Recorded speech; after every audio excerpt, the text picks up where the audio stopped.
Why is thankfulness and gratitude such a big theme for Paul? And why does he tag it on here when he's talking about being rooted and built up in Christ?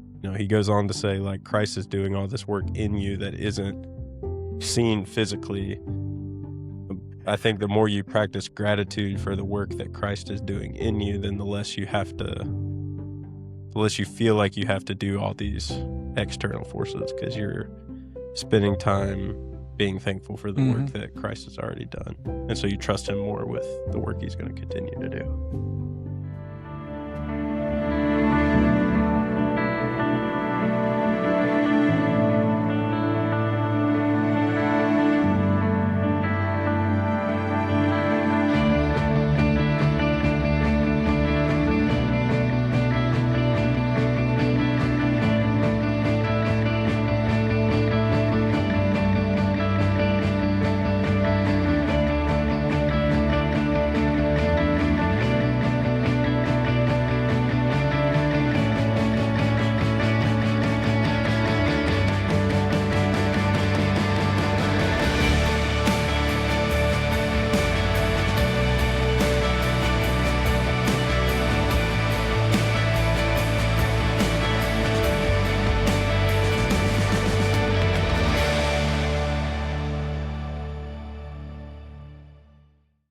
Hello and welcome to the For Lake Norman podcast. I'm Anson Hanbury. This is Tucker Furr. We are pastors at Lake Norman Baptist Church in Huntersville, North Carolina. Our church has a mission to bring healing, connection, and purpose to people all around Lake Norman, which is our community, through the love of Jesus. And that's our mission because we believe that's a pretty good summary of what Jesus' mission was when he was on earth. So we're trying to make Jesus' mission our mission. We do this podcast as an extension of that. It's a way that we regularly talk about the sermons that we're preaching and engaging in at our church, and just kind of chopping it up about what these things mean in life and how it intersects with our day-to-day lives, and try to be helpful in that way. And anytime we talk about sort of the Bible and spiritual things and Jesus, we think that's a means of learning about healing and experiencing some of the healing that he has for us, and connecting with others and discovering some of our purpose. So that's why we do this. We're flipping the script a little bit today. Usually Tucker is our host, and more often than not, I'm preaching on the weekend, and we're talking about the sermons that I'm preaching. But this weekend, Tucker is preaching, and so I'm sitting in the host seat, although really it's the same seat. But we're switching roles a little bit today, and talking about a sermon that by the time this drops, Tucker will have just preached in our POV series, where we're looking at there's times in life when you find yourself wondering if you're on the right path. And Tucker's going to take us from that into a topic of gratitude, Thanksgiving today. And as I was thinking about this, we were chatting before the podcast. By the time you hear this, we will both have some things to be thankful for over the previous weekend. So I will have just celebrated my oldest son's graduation from college. So our whole family will have been in Texas, out at Baylor, celebrating his graduation. And so congrats to my son, Miles, as he's going off into the next phase of life. Real grateful for him and for the way God's blessed our family and the opportunities that he has, and excited for that. So lots to be thankful for there. And Tucker, you got some things that you will be thankful for too. Yeah, so your trip is obviously the reason why I'm preaching instead of you. But I will, literally right after the sermon, be heading to the coast, and going to spend some time at the beach with my family and with Haley, and just always enjoyed that time. I'm a big beach guy. I'm really looking forward to just sitting on the sand, listening to some music, watch the waves roll in. It's going to be really good time. And I always feel, I don't know, just a special closeness to the Lord at the beach. So I'm looking forward to that part of it as well. I think Jesus likes the beach too. I think so, yeah. Probably. I would imagine. Yeah. So lots to be thankful for. But Tucker, why don't you set up what we're going to talk about today? Yeah, I would love to. We've been looking at the New Testament letter of Colossians, which is a letter that Paul wrote to the church in Colossae. And, as you've pointed out with kind of setting up the series title, part of what he's trying to do in the book is there's all these people trying to tempt the Colossians to take a different path as opposed to the way of Jesus, and, Paul's writing to remind them, like, "No, you're on the right path, like, continue in the way of Jesus, don't, go off to the side one way or another." And so, on Sunday, we talked a lot about, like, there's all these voices telling us, all these different things about Jesus and, trying to add stuff on to, like, confirm your commitment to Jesus or to convince you that it's okay to just have him as like a little piece of your life over here on the side and he's there to help you with all the other Yeah. stuff that you really care about. And um just talked about how Paul is kind of cutting through that and saying, like, no, Jesus is enough. Jesus is the one doing a work in you to make you into who you were created to be, to make you more like himself.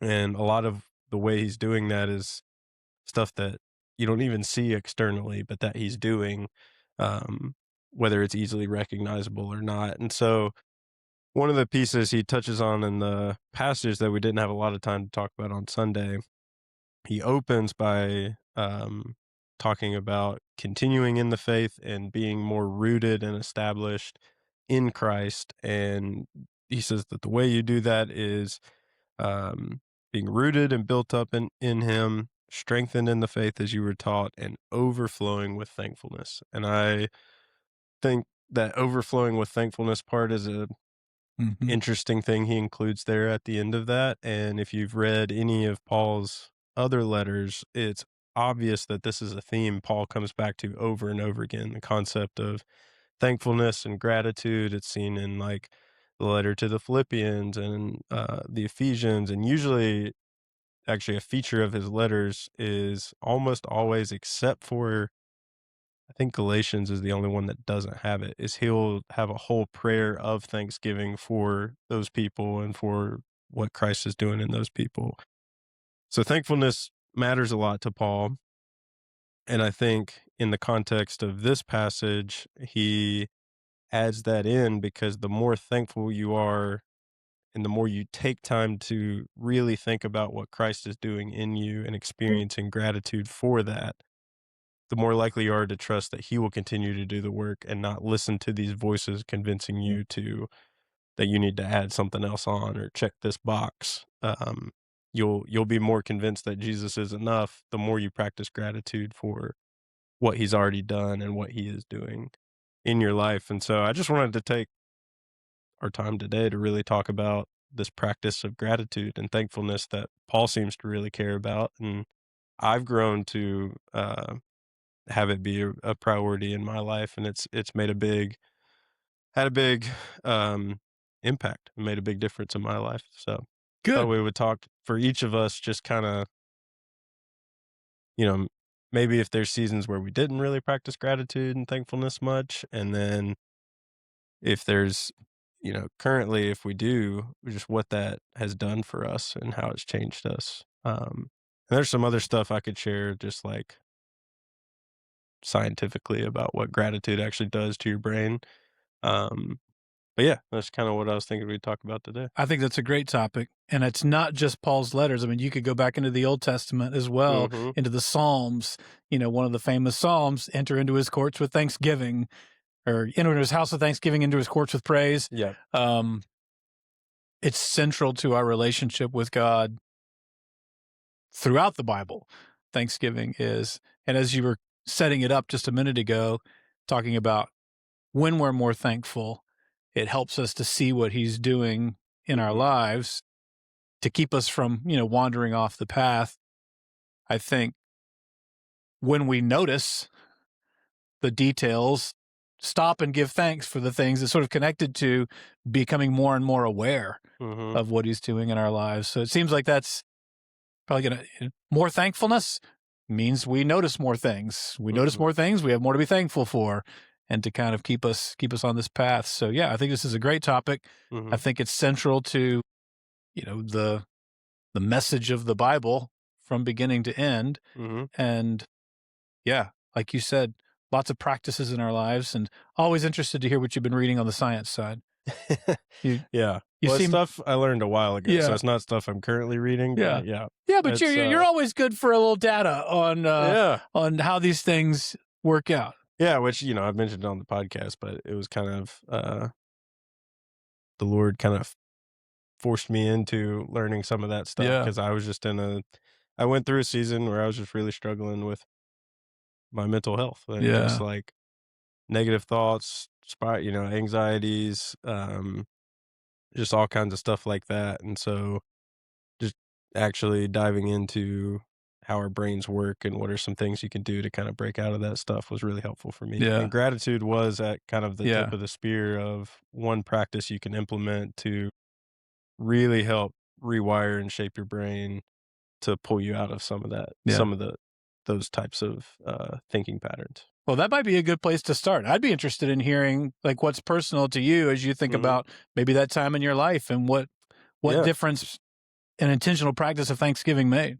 Yeah. So, I think I knew that gratitude and thankfulness was always talked about in the scriptures, but I never thought about it as like an intentional practice. Just kind of like when I felt like being thankful, I would give thanks, or like When it would come to when it mind. would come to mind. Yeah, I never really thought to be like intentional about making it a habit. And so during that season of my life, I was wrestling with. I'm not going to go into it again because I've talked about it on here before, but short story, I was really wrestling with my sense of purpose, had just, um, I was struggling with, like, loneliness and, just really wrestling with my sense of identity and calling and, um, Right. really spent a lot of time just doing some self-discovery, figuring out, like, who I am, what I'm wired for, and so I went through this coaching program, ironically, thinking I was gonna get into being a life coach, which, I talked a little bit about on Sunday. It was like thinking of Jesus like a life coach instead of like Lord of your life. Anyways, it was like a weird rabbit trail I went on, but I'm convinced that I went through this for a purpose and a reason, and so did this 12-week, coaching training program, and so much of it was about, uh, just this training yourself mentally to be healthy, to be strong, to be resilient. That's a lot of what it was, is building emotional resilience. And it was a lot of like getting clear on your purpose, your passion, your values. But there was also a strong, I think it was a whole session where they talked about gratitude and what that can do to reshape your brain. So the practice they encourage is not like I don't currently still do it this way, but I did it when I was going through the program, which is every morning, that's like the first thing you do. After you do a breathing exercise, you think of 3 things that you're grateful for, and you, like, intentionally hold them in your mind, like, play the scene of what it is, and then just kinda meditate on it for a little bit. And so I did that for a season. I would write it down in a journal and then think about it, and then write the next one down, think about it. And they talked about how the reason it's important to start your day like that is because it's impossible for our brains to think a negative thought and a positive thought at the same time. So, if you're practicing gratitude, you can't have anxious thoughts. It's impossible for your brain to do both. Or you can't if you're having a positive thought about something you're grateful for, you can't have a negative thought about yourself or your circumstances or whatever it may be. Like gratefulness and complaining They can't don't occupy the same Yeah, they don't go together. headspace. Yeah, exactly. And so the more you commit to doing it daily, you're creating strong neural pathways in your brain to where you're more likely to think in those positive, grateful types of thoughts as opposed to the complaining, negative, anxious, it starts to legitimately rewire your brain if you practice it regularly. And there is also research that shows if you start your day that way, you go through your day looking for the good as opposed to looking for what's wrong or what's bad, kind of like that survival instinct we inevitably all have just because of the way we're biologically made up. But gratitude is kind of a way you can fight against that. Yeah. So that was, yeah, they spent a lot of time talking about it in that coaching program, and it was helpful for me. Yeah. And so, like in so many other ways, it seems like the Bible's ahead of us Exactly. on Well, yeah, so that's this program I went through was not Christian. right. It was, I don't know if they could have been Christian, I guess, but they don't. That's not part of the Yeah, nature of yeah. the thing. But the whole time I was going through this, like, almost everything they talked about, I was like, "Well, that's in scripture. Oh, that's in this passage of the Bible." Or Yeah. I remember that being here, and it was like all these things were clicking, and it just, yeah. The Bible was way ahead of Yeah. science, without a lot of us even realizing it. Which But is always cool to see. yeah, I absolutely. mean, I think that's a faith builder among many Mhm, faith builders when you go, yeah, science is telling us something is really, really healthy for us. A few mhm. thousand years ago, in some cases, even longer, the Bible was teaching us these same things as well, specific to our relationship and identity in Christ. So you've Yeah. been thinking about these things, especially for the last, week or so or more, Mhm. thinking about the sermon and the passage that you preached on.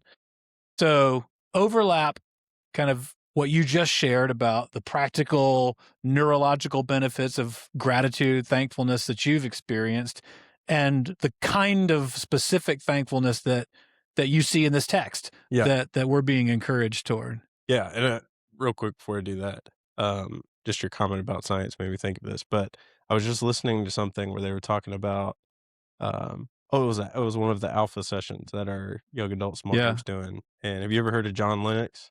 Yeah. Hmm. So I think he's a mathematics and science professor at Oxford, but he was talking about how all of the most famous scientists that have had the most groundbreaking discoveries usually did so because they were Christian.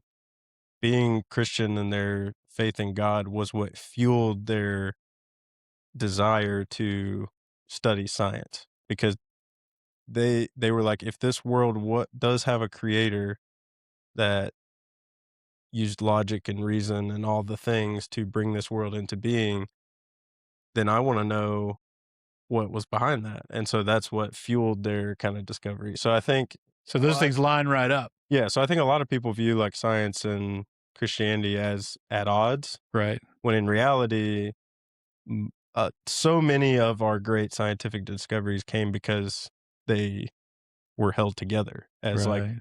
very complementary and a beautiful thing.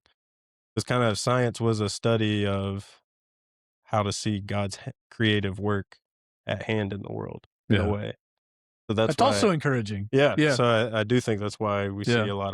Yeah. a lot of the things we see in science show up in Hmm. the Bible as well. But anyways, currently I mentioned I don't currently practice gratitude the same way. Instead, now I'm in a rhythm of just praying through the Lord's Prayer every day, and so at that first part where I'm saying, "Our Father who art in heaven, hallowed be your name." Well, as a way to hallow His name, I just take time to think of things I'm grateful for from the previous day or from the week or even from that morning. And part of the reason I think it's important to root it in a prayer like that, and part of just acknowledging that God is holy and set apart, I think gratitude is a great way to do that. And I think Paul is using it here in this text to say there's going to be a lot of people that are trying to convince you that you got to do X, Y, and Z for you to really be a follower of Jesus. And the specific context for him is like, these Jewish Christians were telling Greek people who had become Christian, who come from like a polytheistic Greco-Roman culture and upbringing, that they need to practice things like circumcision and all the Jewish feasts and festivals to really solidify their commitment to Jesus. And Paul's saying, you don't listen to that. Like, Jesus is enough. He's the one accomplishing this work in you. So he mentions that there's a circumcision that's not of the flesh that Jesus has done, where he's cutting away your sinful nature. And he also points to baptism as a picture of this, that when you're lowered into the water, you are dying with Christ, and then you're also raised to new life in Christ. But the point being, Jesus is the one who's making you a new creation. It's not any of these external things that you do. Like, even though he references baptism, he's still saying, like, that baptism is a picture of what Christ is doing within you that's not seen externally. And so I think he ties thankfulness to that, because the more we practice being grateful for the work that God is doing in us, and the more we intentionally try to think about how Christ is doing that work in us so that we can be grateful for it, then the more we're going to trust that he will continue to do that work in us, and not listen to these lies that we got to do all these extra things to check the boxes and to be a real follower of Jesus. Yeah. And, we talked about it in the sermon. I think there's some ways that plays out today. Like, I think you have some people that try and convince you that you can just like tack Jesus onto your life, but he doesn't really have to be like the main thing in your life. He just helps you in all these other areas of your life.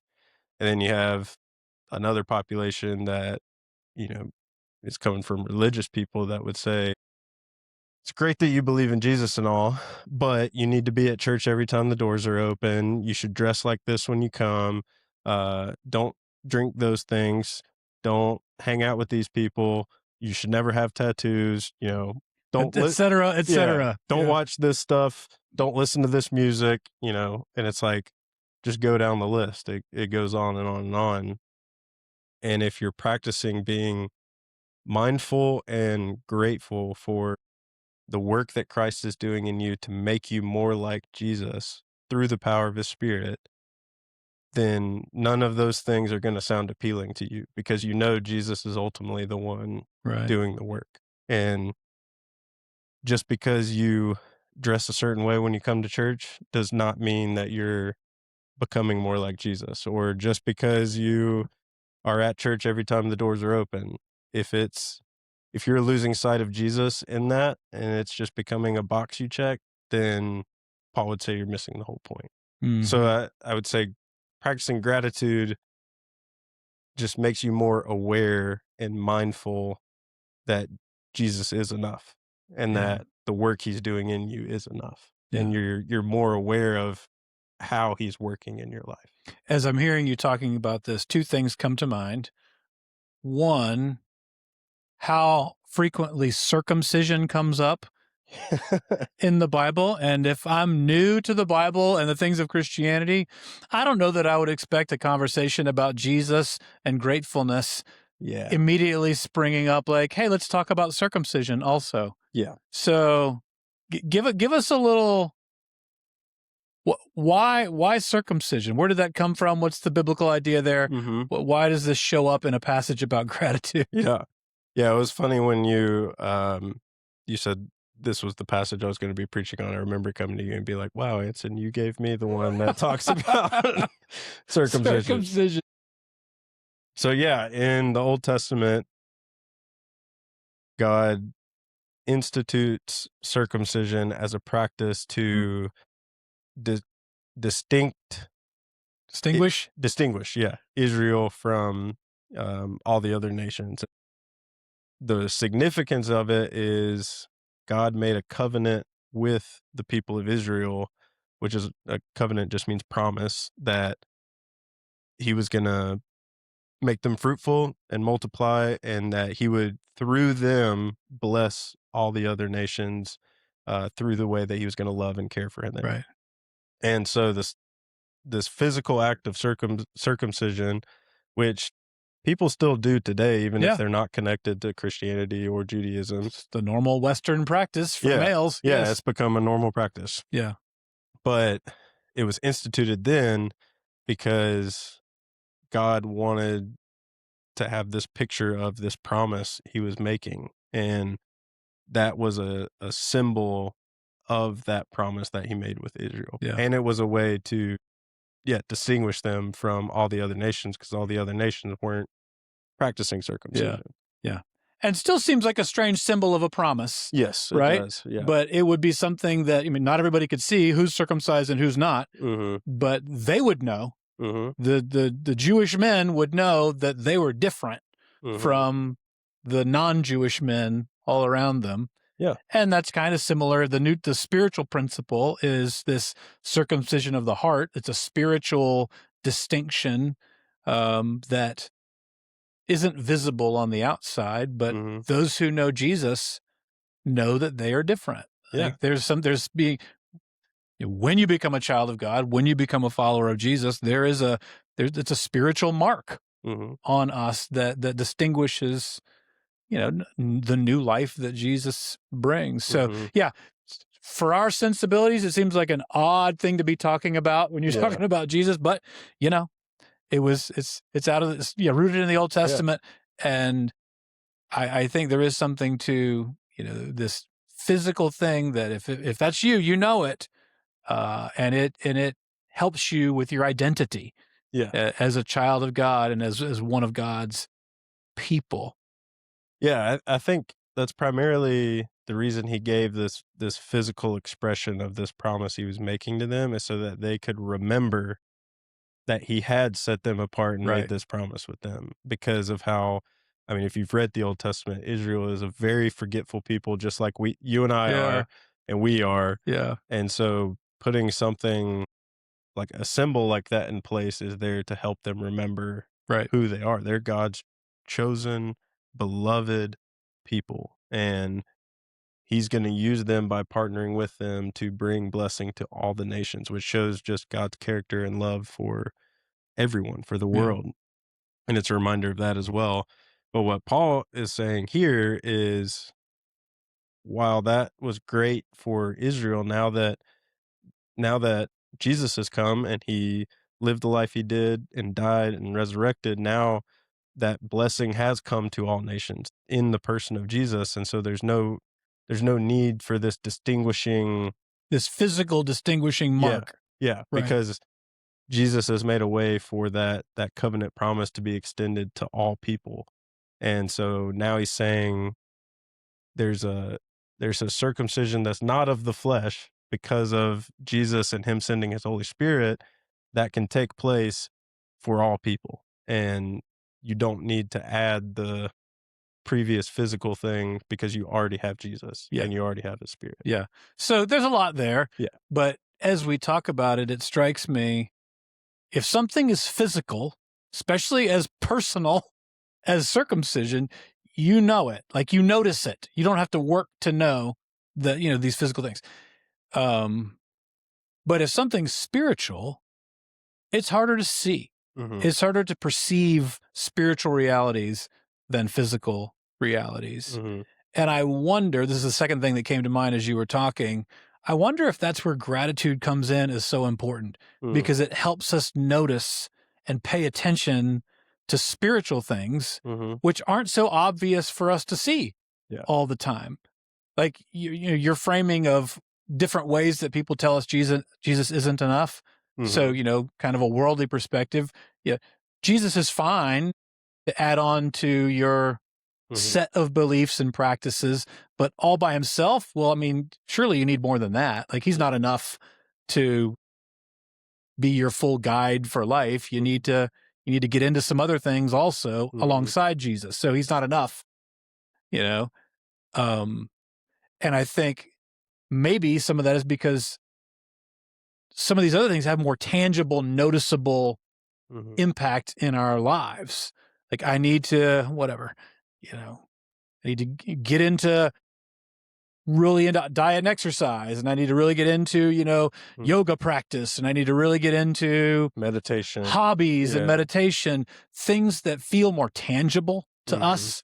Like we have control over the outcomes. I Mhm. need to get into jujitsu because Mhm. I can measure which belt I'm on.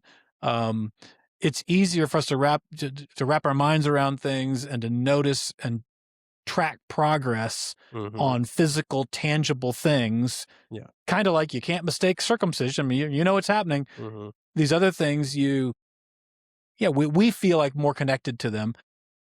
And I wonder if one of the challenges with is Jesus enough is he's doing something spiritual in us, Mhm. which is by definition largely invisible Mhm. And ho- out of your control. and out of our control. So how do we slow down to appreciate and Mhm. recognize these hidden spiritual aspects of our lives and dimensions of life that Jesus is working on?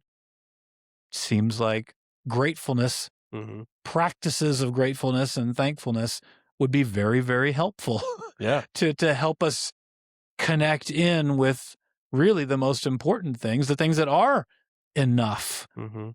in Jesus. Yeah.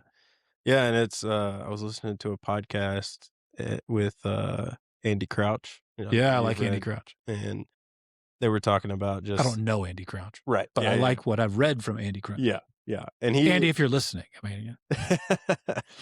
yeah, come on the Four Lake Norman podcast, but yeah, he's written a lot on the topic of, like, technology and social media and just the effects it's had on our world, and so they were talking about how, like, the concept of devices versus instruments and how, like, a musical instrument is still something you have to learn to master and commit a lot of time to for it to do what it was designed to do. Whereas devices are things that are just easily accessible. They make your life easier. And the thought is like through this device, I can do great things and it's going to come quickly and I will have control operating this device.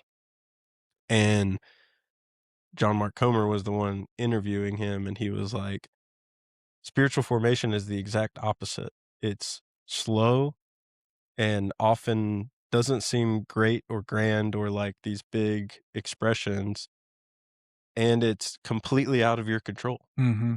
And I think, yeah, so gratitude is a way to acknowledge this is out of my control.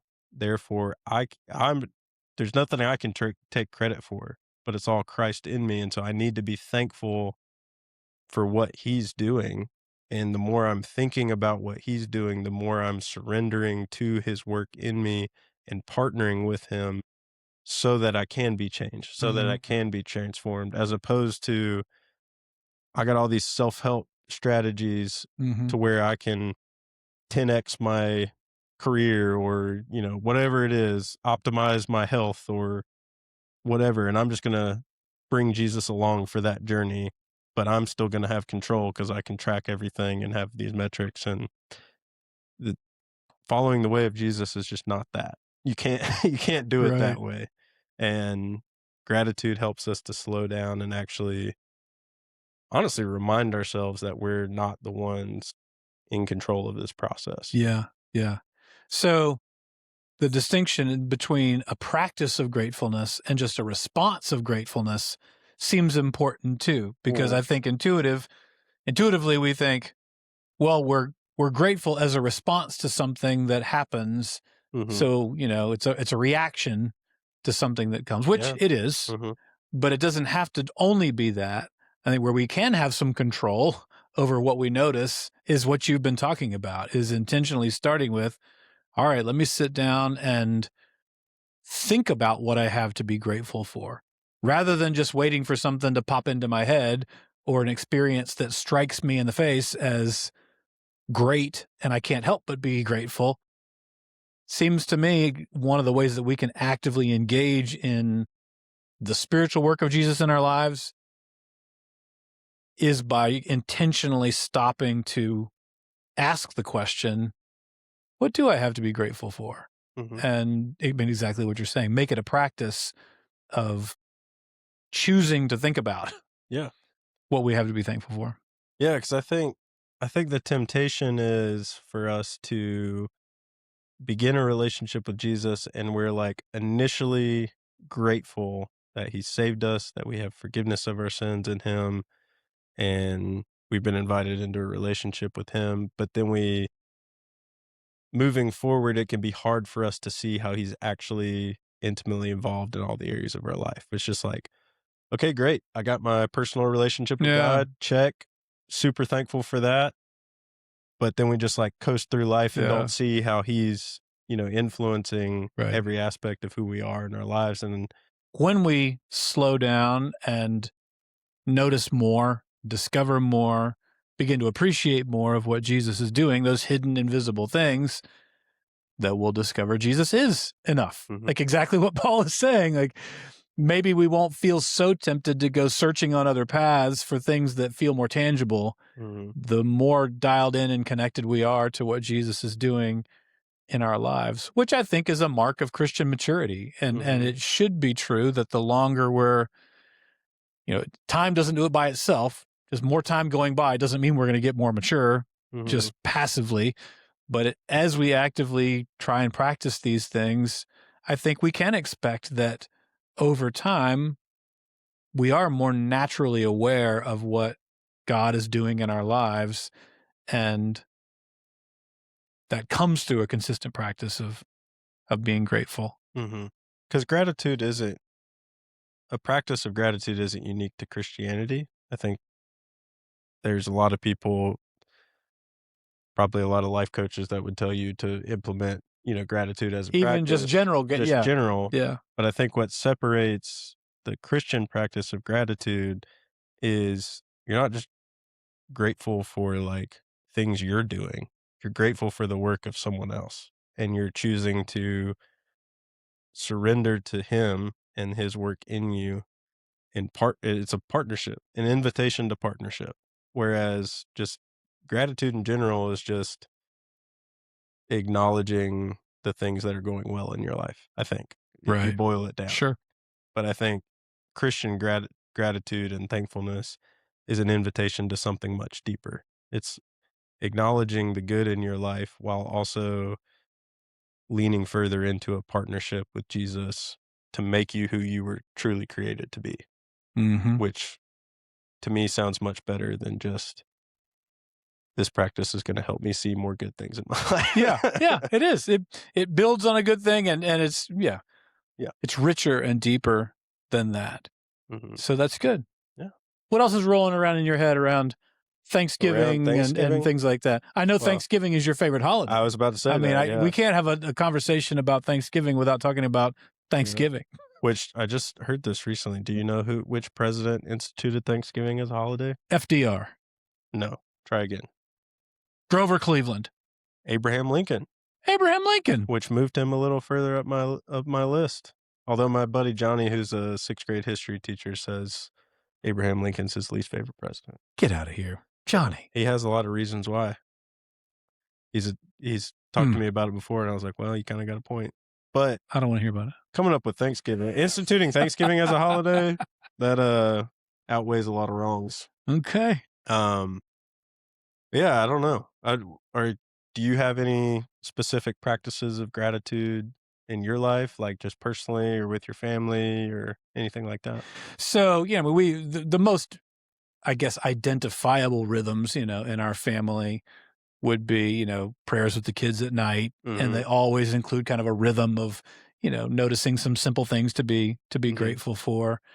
Um, I think personally, individually, you know, trying to see in just the things that happen in life to notice the good and what's, to be grateful Mhm. for in, whatever it might be. Mhm. Um, try to resist the instinct to go to the negative side of the coin Mhm. in something, frustration or whatever happens, that comes up, but trying to have a filter that um, to catch the negative thoughts and instead, all right, let's dwell on what there is to be grateful for here, Mhm. and somewhat connected to what we've been talking about, the whole shifty hopes idea, Mhm. that even though the thing I'm kind of putting my hope in practically, all right, it doesn't seem to be working out, and my hope doesn't look like my hope is going to get fulfilled Mhm. for this thing.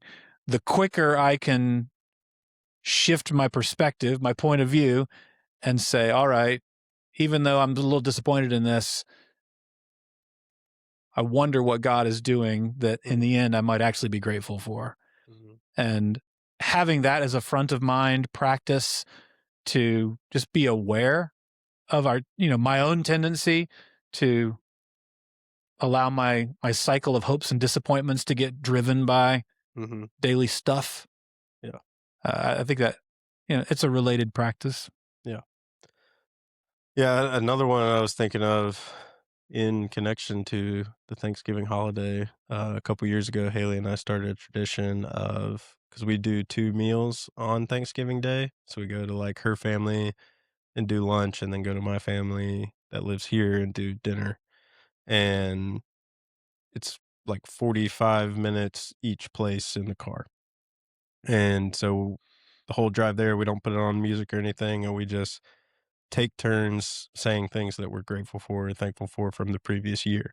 And so, you know, personally, daily, I try to have a habit of gratitude, but I think it's also important to look back over a year and to practice gratitude for Mhm. things that have happened on a larger scale. Mhm. Um, and we've really enjoyed doing that. It helps the car ride go by fast. And it just fills us with joy. Yeah. I think that's another benefit to practicing gratitude is like it truly does inject joy into your day when you practice it.